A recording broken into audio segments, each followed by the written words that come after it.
So, kumusta mga ka-noisy? Welcome back sa ating YouTube channel, Filipino Noisy. So, again and again and again and again and again, update na naman tayo patungkol kay Eden. No? So, mula ito kay Kalingap TV, meron itong pamagat na Eden, ibinubulgar ng kanyang lola. At pag-uugali ni Eden may kapareho sa isang key angels, Kalingap Rap. So, yan yung panonoodin natin ngayon mula kay Kalingap TV. Support nyo yan. Tapos, syempre, kung trip nyo ng mga ganitong reaction video, don't forget to subscribe our YouTube channel, Filipino Noisy. Kung wala lang, gusto rin naman na may kasama kayo manood, diba? So, also, credits na rin kay Mr. Kalinga Prab. Support nyo rin yan. Tapos, syempre, kung trip nyo ng mga ganitong reaction video, nga, may kasama kayo manood, huwag nyo na rin kalimutang supportahan yung YouTube channel natin, Filipino Noisy. So, di na natin ito patatagalin pa. Baka agawin pa ng China. Again, ang title ng video ito, Eden, ibinulgar ng kanyang lola at pag-uugali ni Eden may kapareho sa isang key angels, Kalingap Rap. So, like, comment, share, subscribe. Start. Bulgar ng kanyang lola. At tunay na Ulit. Eden ibinulgar ng kanyang lola. Nako. At tunay na pag-uugali ni Eden may kaparihas pala siya na pag-uugali sa isang Kalingap angel. Sino kaya yan? Sino naman kaya ito mga Kalingap? Yan ang atin nang malalaman mamaya mga Kalingap. Yun, sino kaya yan? Any guess?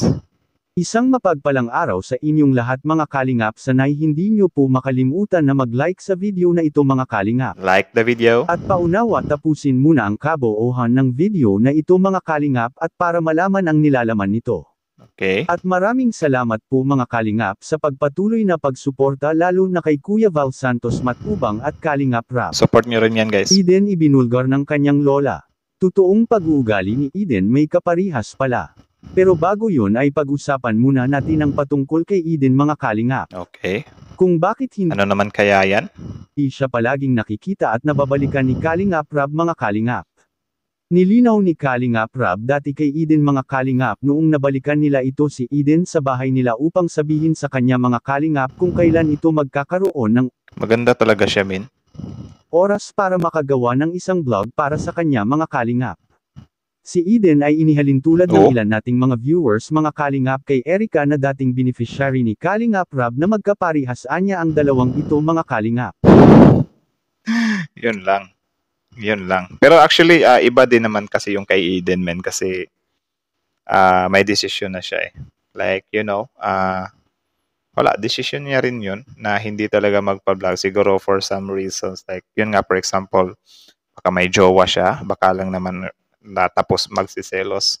I think we need to respect that decision too kasi wala naman tayong magagawa dyan.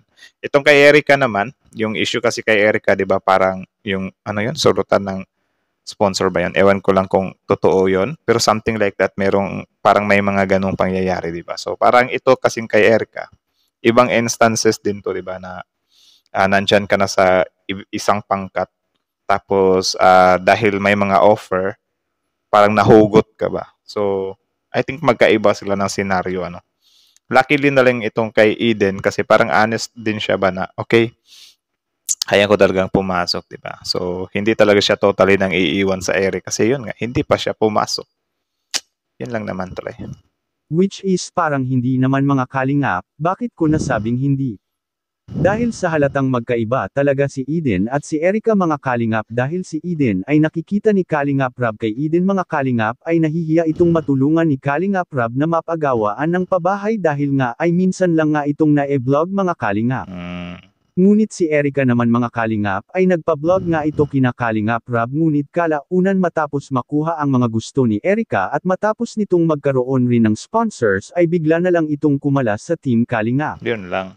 Dahil sa alam naman niya na magkakaroon talaga siya mga Kalingap kahit wala ng tulong ni Kalingap Rab dahil sa kilalang kilala na si Erica sa mundo ng social media mga Kalingap. Siguro hindi niya natansyano na yung kasikatan nga na yun ay parang magiging siya,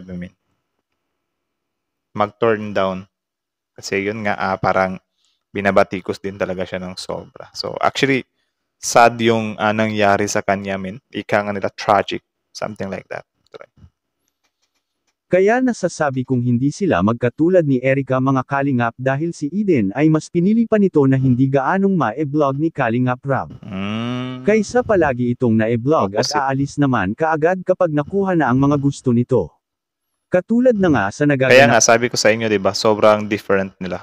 kay Erica mga kalingap na ito talaga ang ginagawa niya noong nakukuha na niya ang lahat ng gusto niya sa buhay. Okay? Ay bigla na lang itong nawala at nagpaka-busy-busyhan na ito. At marami na ring dahilan si Erica noon, ginawa niya ang lahat ng iyon mga kalingap para masolo at matigil lang siya sa Team Kalingap. At bagay na nirespeto naman ni Kalingap Rab ang Pwede namang magpaka-honest talaga, 'di ba? Yun lang naman, mas mabuti pa yung magpaka-honest ka kasi mas mabilis kang mapatawad eh. Kesa sa halimbawa ganyan, parang idinadaan mo pa sa trick. Tapos gulatan yung mga pangyayari, 'di ba? Tapos you will leave hanging pa. Like puro questions pa yung naiiwan sa utak ng mga dating tumutulong sa iyo, 'di ba? So parang siguro nakakapag-question sila. Parang mga ano ba, parang magkasintahan ba na ginost ng kasintahan nila. Parang or yung mga nag-cheat yung mga kapareha nila, yung partner nila. Parang may big question sa kanila ba na bakit ba palit-palit ba ako? Katanggap-tanggap ba ako? I mean, wala ba akong silbi? Sobrang ano ko na ba? Bakit pinagpalit ako? Something like that ba? Same lang din dito na parang may naiwan sa ere. 'Di ba? Yun lang naman yun. I think dun lang naman talaga yung pinaka-issue talaga dito, men. Tuloy. lahat ng naging desisyon ni Erica dati mga kalingap. At kung atin lang isiping mabuti mga kalingap ay malaki talaga ang pinagkaiba ni Eden at kay Erica mga kalingap. Agree. Dahil sa si Kalingap Rab na mismo ang may sabi kina Eden mga kalingap, at para hindi magtataka ang lahat sa kung ano ang sinasabi ni Kalingap Rab kay Eden, makikita po natin sa video. Ano yan? Kasi nagsisikap ka. Parang ganun. Kumbaga, binless ka ni Lord. Nagkaroon lang ng yung di mo inaasahang blessing. Nagkaroon ng di mo inaasahang blessing. Parang ito na yung opportunity. Di ba lahat naman tayo dumadaan sa opportunity? No? Lahat.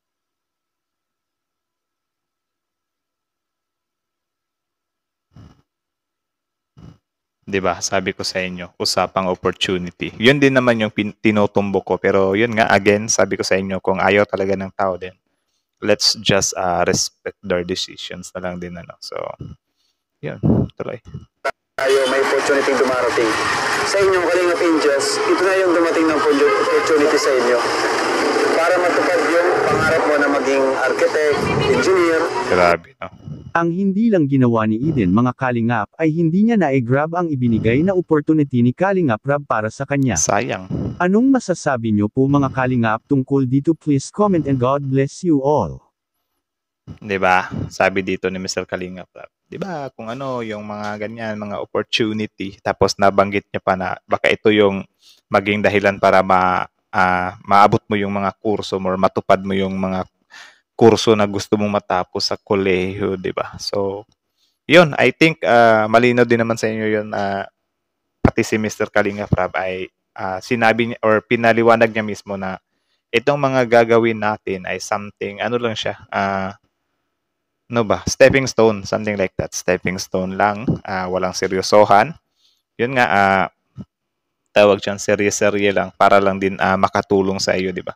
Parang ano lang yan, men eh. Parang artista ka, di ba? Yung mga artista natin dito sa Pilipinas, naghahalik-halikan pa sila, parang nagbahay-bahayan, may mga pamilya sila sa artista. Pero, at the back of the camera, meron din silang mga sariling pamilya. Ang tanong, bakit ginagawa ng mga artistang yan na makipaghalikan sa kapwa nila artista ay may mga asawa naman na sila or may mga husband na sila? It's because of their work, of their craft, di ba? So, sabihin natin yung work nila, ano bang nakukuha mo sa work mo? Of course, yung mga pangarap mo natutupad, di ba? Work is an opportunity para mabago yung buhay mo. Biruin mo guys, si Coco Martin dati, nasa indie film pa lang yan. Like, sabit-sabit lang yan sa mga maliliit na mga production hanggang sa naging siya na yung isa sa pinakasikat dito sa Pilipinas, di ba? So, di biro yung pinasok ni Mr. Coco Martin, guys, para maabot niya yung gusto niyang puntahan ngayon, like kalibagan niya yung pagiging artista niya. So, ika nga nila, opportunity yun. At noon sa indie film pa lang, parang ginagrab ni Mr. Coco Martin yung opportunity na para sa kanya. So ngayon na nasa kamay niya na, of course, hindi niya na yun pakakawalan. So same lang din dito kay Eden, na opportunity na mismo yung dumating sa kanya. So siguro hindi talaga ito yung nasa forte niya, 'di ba? Baka di din natin alam, may iba pang opportunity na dadating din kay Eden. Hindi din natin alam 'yon. So tingnan na lang natin kung ano ba talaga yung mangyayari sa buhay niya after ng pangyayaring ito. But I think yun lang talaga. Respect na lang natin yung decision ni Eden. Though para sa atin kasi nanghihinayang tayo ba na malaking opportunity na sana 'yan. Tsaka yung gagawin nyo sa mga serye-serye, hindi naman yan yung tipong dinedirect ka talaga na halos pagalitan ka, halos yung mga artista maiyak sa galit ng direktor kasi hindi nagawa ng maayos. Di ba? Yung mga act nila parang sobrang natural lang. Yung magpakatotoo ka lang, goods na yun, di ba? So walang kahirap-hirap. Pero syempre, hindi din natin pwedeng invalidate yung pagiging mahiyain kasi may mga tao din naman talagang mahiyain. So, yun lang. Kayo, ano masasabi nyo dito, guys? Comment down below. Tapos again, Kalingap TV, Kalingap Rap, Filipino Isis. So, that's it na lang muna. Thank you so much for watching. Filipino Isis.